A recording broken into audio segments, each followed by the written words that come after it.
there. So I have 9 more questions posted by viewers of the Crystal Stargate series. They all came in at that time.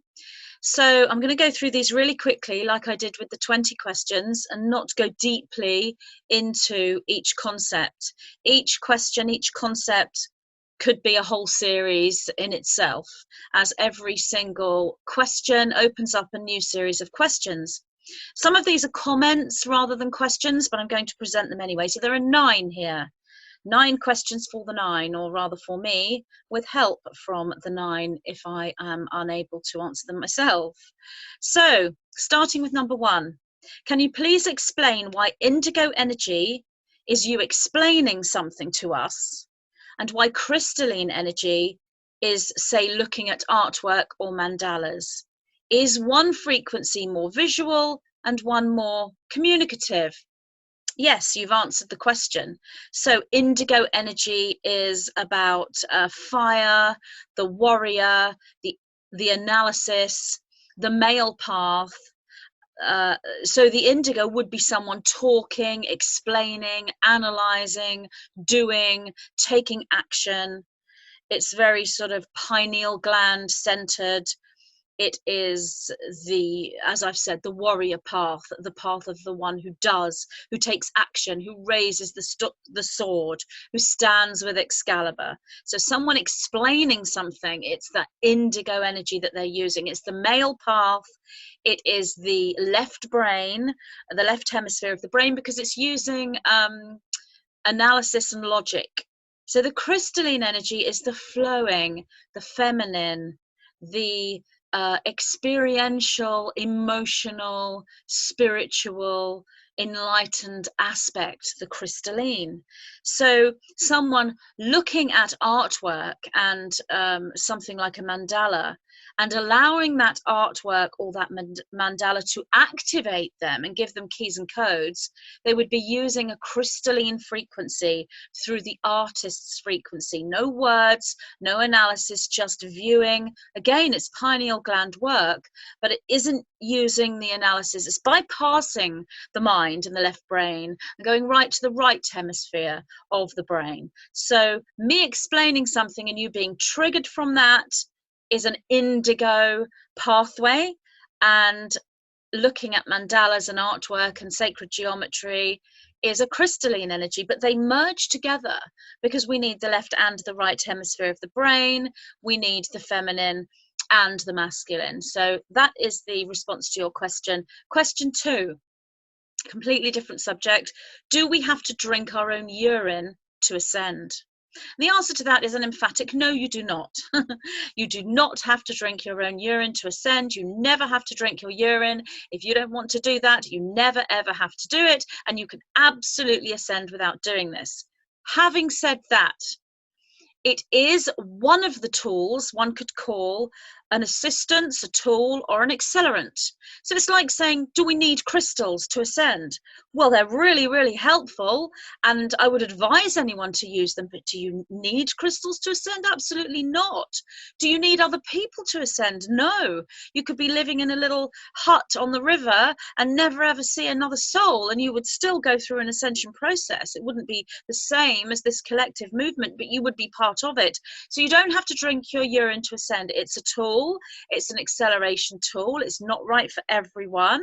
You would have to be following a very pure diet, because you can recycle everything you consume back through your urine. But what you actually do is change the energetic frequency of the matrix around you. So we're very much stood within a pillar of light, the Excalibur sword.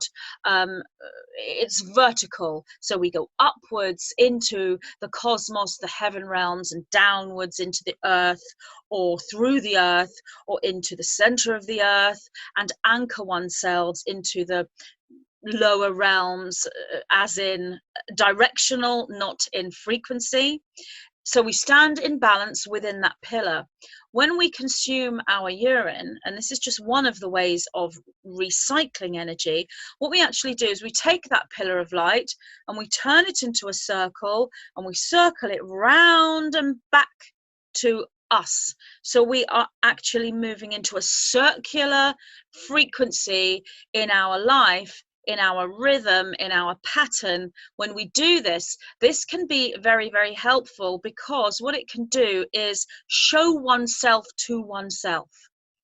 So one can find oneself in other ways. You do not have to do the circular urine therapy, and that might, as I've said, it may not be a good thing for some people. If you have kidney issues, or if there are any major health issues there, then again, urine therapy can actually cure health issues. Tons of research out there.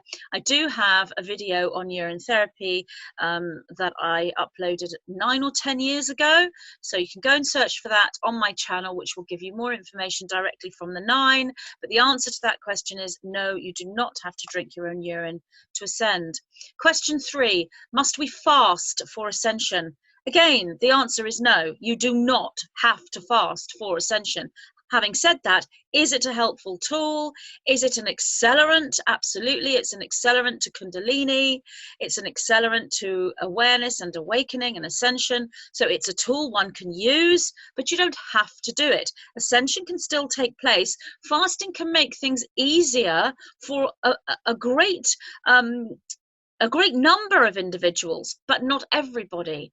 This is why it's so important to follow your alignment and know what is right for you, and whether fasting would be something that would be right for you, or whether at the time or the space that you are in, it wouldn't be a good idea for you. If you're in touch with that knowing, you'll know whether this is right for you or not. But it's a tool.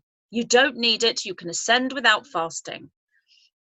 Now, question 4 is a comment rather than a question.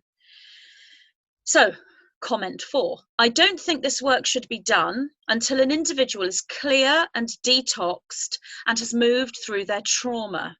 I had another comment very similar to this. And part of that comment was, this process you're talking about cannot be achieved without first purifying the vehicles.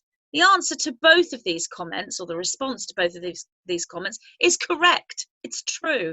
And I apologize if I haven't made that clear in any of the videos that I have done. This has certainly been presented from the 9 in their transmissions, but in the Crystal Stargate series, I did not specifically say you must be clear, detoxed, and moved through trauma. You cannot go through this process without first purifying the vehicles. Absolutely, this must be done. So don't worry and think, oh no, I haven't purified my vehicle, because there are so many ways to do this. Working with crystals, drinking one's urine, fasting, nutrition, many ways to work through trauma, working with other professionals, working with healers, having counseling, going through meditation. The point is, the minute you step onto that path, regardless of whether you're pure or not, you have begun an ascension process. And an ascension process isn't a linear line. Oh, I'm at the beginning of my ascension process, and someone else is right at the end, and they're way ahead of me. It isn't like that. You jump into a circle, or rather a spiral. The minute you take action to move through trauma, you are on that spiral, and you move through this spiral in this rhythmic sine wave presentation. Absolutely, this is about purification, clearing, detoxing, moving through trauma, and purifying the vehicles. Absolutely. When you move into this work, it can be extremely difficult to do if you have trauma, because the trauma will reflect a matching vibration. Now, that can be in the form, for example, of channeling. So you can be moving into channeling and speaking to beautiful ascended master light frequencies, but if you have some buried traumas, some darker issues, you can also manifest matching frequencies to that in the form of channeling. So you could be channeling more darker, malevolent spirit entities. So all of this is a very, very vast subject, and one that I could actually do a whole series on. But in response to these 2 comments that are basically the same comment, the answer is yes, you are correct, absolutely correct. But how that takes place is up to the individual. And a block to this taking place is for you to think, oh no, I haven't purified myself. Oh no, I haven't detoxed myself. I must be full of trauma. Oh dear, I'm failing. Don't allow any of those thoughts to come into your mind. And if they do, then you counteract them with, I am on that spiral. I've listened to Magenta Pixie. I understand what she's saying to me. And I have the desire and the intention to move through this work, to move into purification, to go through integration. I have the desire for this. I truly want this. You're on the spiral the minute you say that. Then the journey begins or continues, and it will happen. So you can go to a professional and have them assist you with specific areas with this, or you can allow the synchronicity and the magic of life to assist you with this. There are so many ways to go through this work. It's personal, it's private, it's unique, but we're taking it all at the same time. So thank you to those 2 individuals who made those comments. And yes, you're correct. Question 5. Water is always flat on the surface. It cannot curve around a globe. So this is a comment regarding the flat earth theory, saying that water's always flat. It cannot possibly curve around a globe. Therefore, the earth must be flat. Actually, I can understand where you're coming from in your thought process. However, I am told from the 9 that this is not the case. I did discuss the whole flat earth issue in one of the Crystal Stargate series. You can go back and find that one. I'll put a link to it in the description and post that particular video up here. So you can go and have a listen to what the 9 have shown me and spoken to me about regarding flat earth.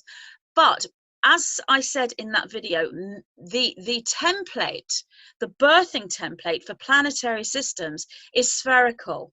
Now, this can change within the reality of that planet, but the original template for the planet is spherical. That doesn't mean that Earth is spherical. As I said, go back to that video. But the birthing template, the pre-matter template, is a sphere for that planet. Now, many of these planets are water planets. There's I don't know how many, millions, billions, and they are utterly surrounded by water. There are planets with no land, and the beings are underwater beings. The entire planet is underwater. It's completely different to Earth, and it's unfathomable to us on Earth that there might be a planet with no land. But there are many, many, many of these, and they are spherical, and the water is contained within the sphere, and the water does curve. And how that's done is there is a compression around the planet, like a kind of a gravitational field that pulls the water inwards. It's to do with this atmospheric magnetic electricity that we would know as gravity, but the information we have regarding gravity on this planet is not in its fullest. There is more to it, and what more there is to it is regarding the importance of the humans and the consciousness they hold, because that's part of the gravity. So these beings under the water on these water planets are part of that gravitational pull, and they pull the water in. It doesn't go spilling out. I know if we had a globe in the 3rd dimension and we poured water onto it, it wouldn't curve around that sphere. It would just fall back down and go into a straight line. That's because of our gravitational pull would pull the water outside of a globe if we were using it in a testing capacity.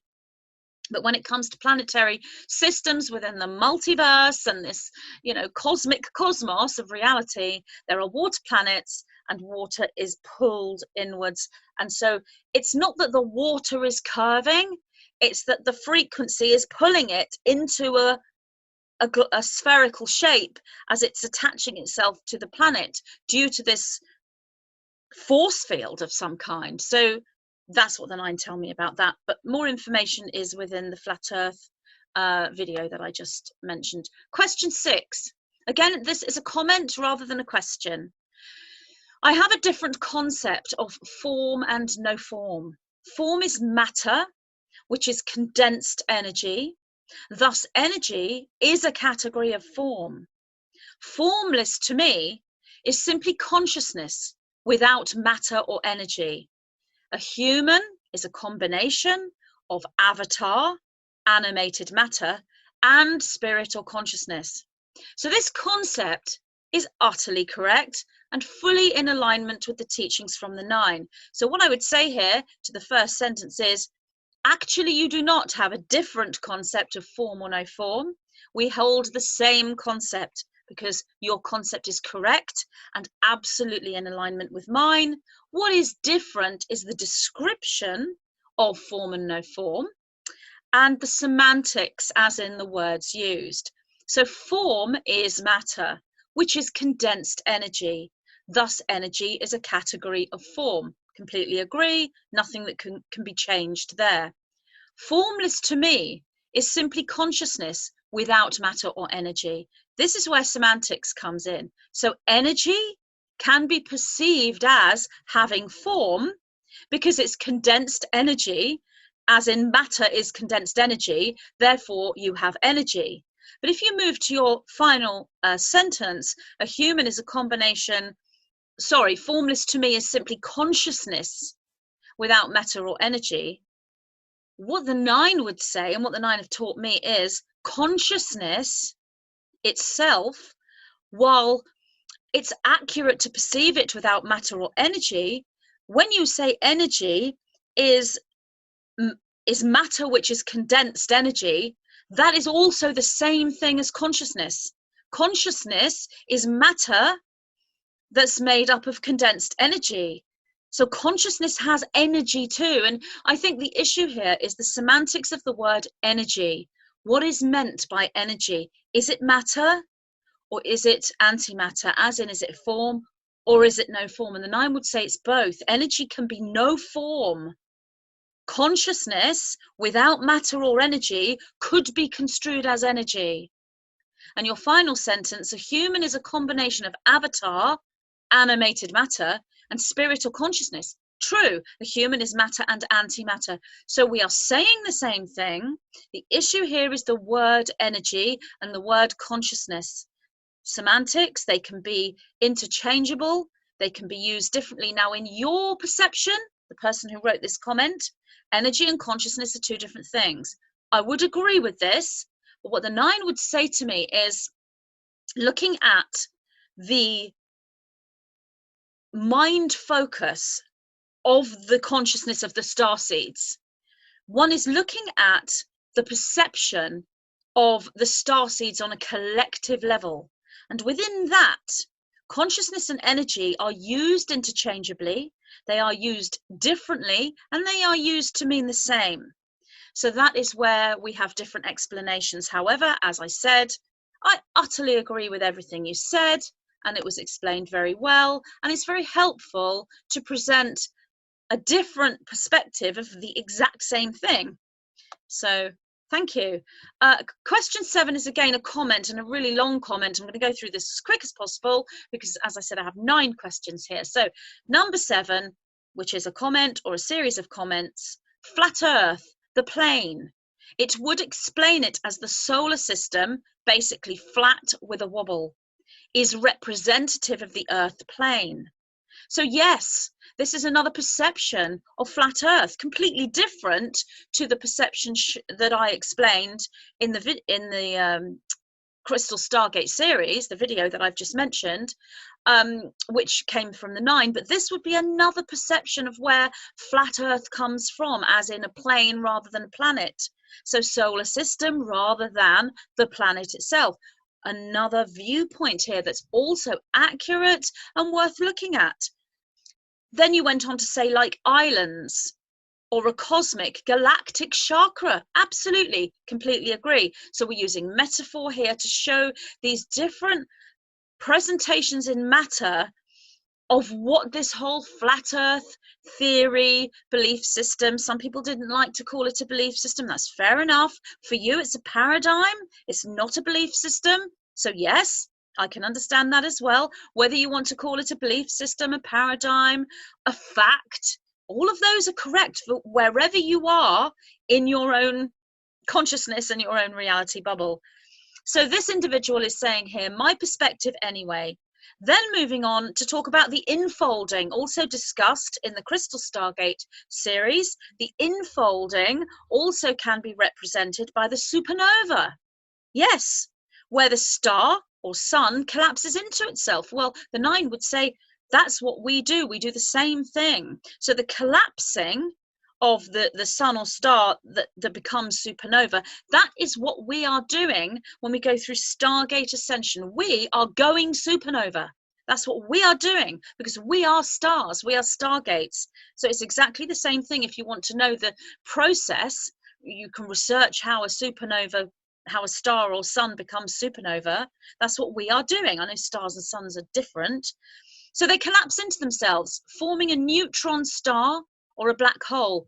This is way physics above me, above my understanding, but the 9 are saying here this is exactly what happens, although we actually form into a white hole rather than a black hole, which is the other side of the black hole. But that's what happens to us when we go through Stargate Ascension. We move through our own Stargate and we become a Stargate or a white hole rather than a black hole, but they are two sides of the same coin. Just one is radiating and the other is absorbing. And service to others, positively polarized individuals radiate through a white hole, even though they are infolding and compressing and collapsing into themselves. And a service to self, negatively polarized individual, when they do the same thing, they would form a black hole because they are absorbing. So they're just opposing frequencies, and we would be moving into the white hole of the Stargate. But it's the same thing. So I completely agree with everything you're saying. Then you went on to say, what's interesting is that a black hole can form around the star or sun without an explosion that wipes everything out. Now, this is new to me. I didn't know this, but the 9 would say that this is correct. This can occur, a black hole. And what actually happens is when you're looking at the fractality of these black holes, then the black hole can form around. I know that you're talking about matter, actual matter, but what the 9 are saying here is a black hole can form around the star or sun. There's no implosion that occurs there. But if you look at fractality, all black holes have another, not necessarily planet, but world inside them, and inside each world is a black hole and another world. So it's kind of fractal. It goes on and on and on into this infinite structure. It's not just a black hole with a sun inside it or a star inside it. There's something in that and in that and in that and in that. Everything is infolding, and it's all to do with this black hole, white hole that I was explaining. It's all to do with radiation and absorption, and it's a moving in and a moving out, which many would know as the cosmic breath or the galactic breathing, the in-breath and the out-breath. It's like this movement, which also equates to the sine wave, up and down, in and out, breathing, radiating and absorbing. So you went on to then say the supermassive black hole at the center of the Milky Way is the cosmic womb of the Divine Mother. The 9 would utterly agree with this. I haven't heard it put that way, but it's absolutely in alignment. And then you went on to say it's known as the Treasury of Light, as written in the Pistis Sophia, the 13th mystery told by Jesus of the Christ. Again, new information to me. The 9 confirm that is utterly and completely accurate and completely in alignment with truth. So I thank you very much for those comments. It's another way of presenting all of this. Fantastic. Question 8. Completely different question, totally unrelated, but of course everything is related. What is Donald Trump's role in the awakening process, and is he conscious of it? Very deep question. I can't possibly do justice to it in this 9-question video. What is Donald Trump's role in the awakening process? So what I could say here is his role is that of a catalyst in a third dimensional sense of awakening, as in awakening to that which has been hidden in our third dimensional reality.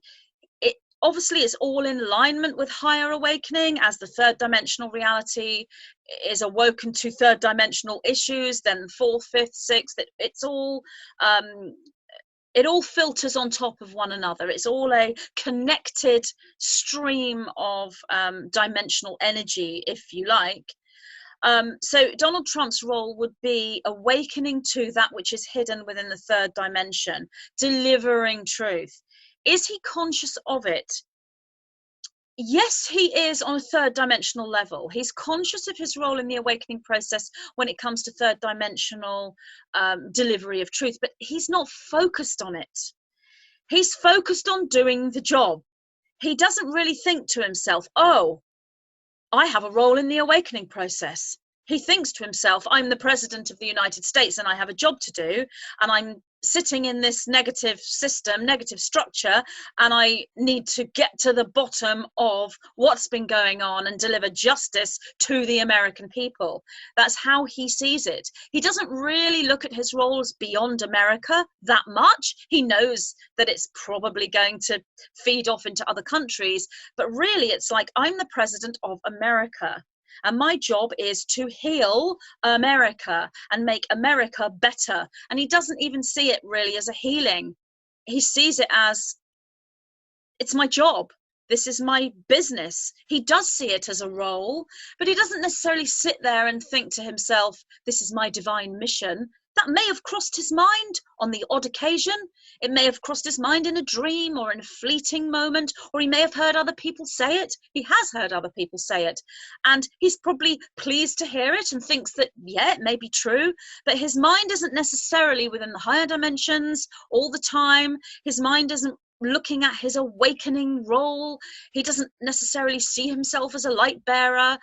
He's just focused on the third dimensional job that he has to do as president of the United States. And despite all the presentations that appear in the media making him look completely unanchored, he's actually completely anchored. He is very much in alignment with that job. So his role on a higher level is that of a catalyst, someone who opens doors, someone who unravels tightly raveled secrets. He unravels them and presents them.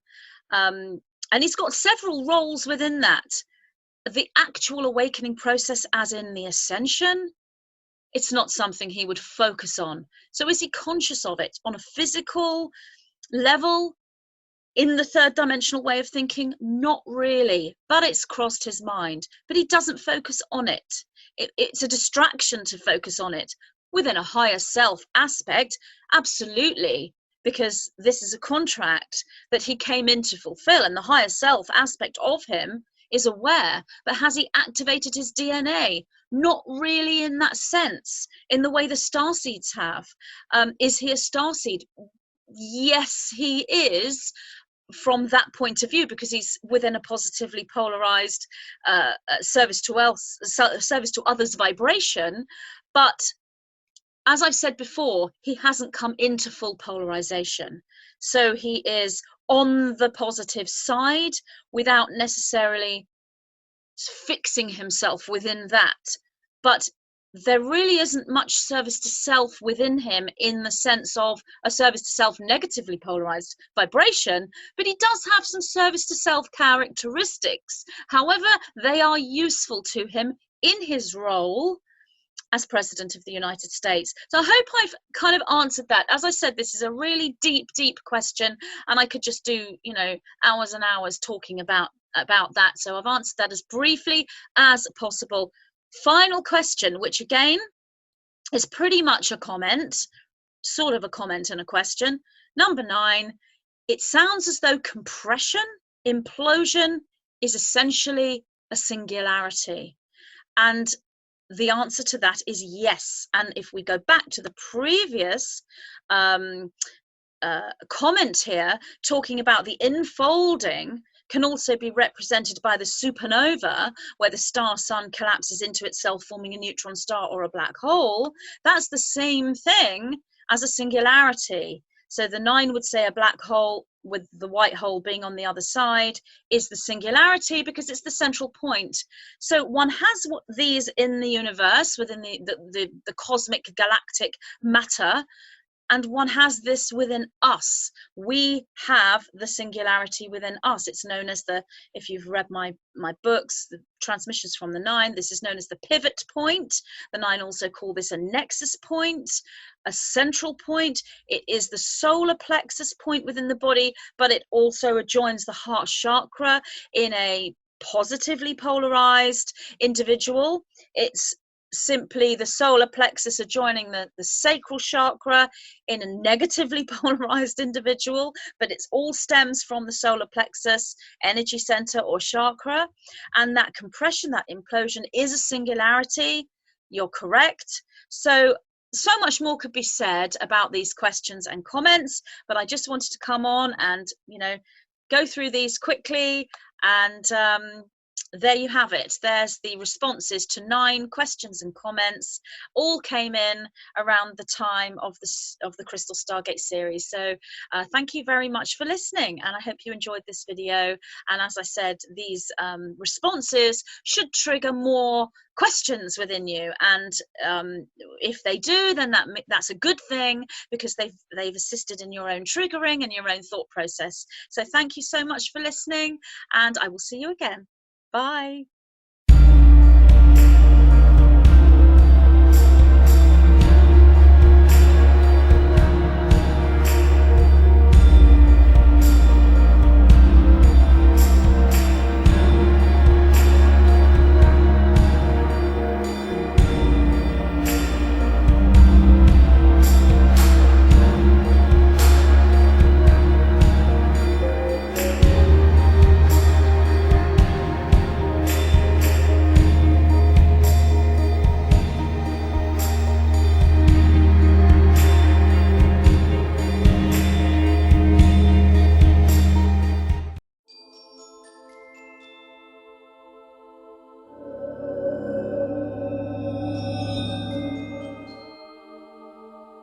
In this transmission from the white-winged collective consciousness of 9, I, Magenta Pixie, bring forward information specific to utilising the rose gold flame as antidote to 5G, EMFs, chemicals, chemtrails, and similar.